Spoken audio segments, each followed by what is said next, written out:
Hi guys, welcome to my YouTube channel. Today's video, I will discuss teaching strategies working with disabled children. Come, please like and share the button.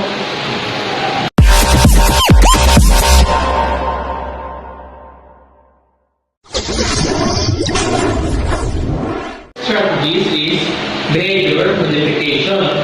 Behavior modification is defined as the alteration of behavior patterns through the use of such learning techniques as biofeedback of positive and negative reinforcement. Okay? Mo? Ha? Talaga ba? Nalipit mo na? Titingnan ni Teacher Jet, ha? Ayan ko nga. Oo. Hindi mo pa naman naligpit. Tutulungan na lang kita mag-fit ha. Pero, gamit sa akin.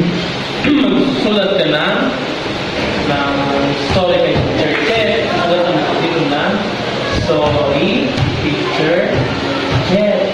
Okay nga. Pero later na tayo magsusulat ha. Nalipin mo na natin ito. Tapos, o Liam ma, mag-storytelling muna tayo ha. Okay, babasa ka ng Teacher Jet ng story.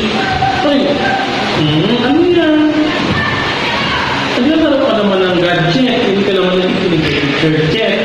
Alisin ito yung Teacher Jet ha. Okay, alisin ito yung Teacher Jet. At makikinig ka sa kwento.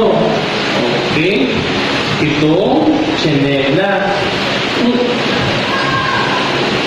Kung bata, hindi nyo, bakit hindi na dyan nakikinig kay Teacher Jet? Mamaya, mag-play ka naman ng gadget, ha? Pero this time, makikinig ka muna, ha? Opo.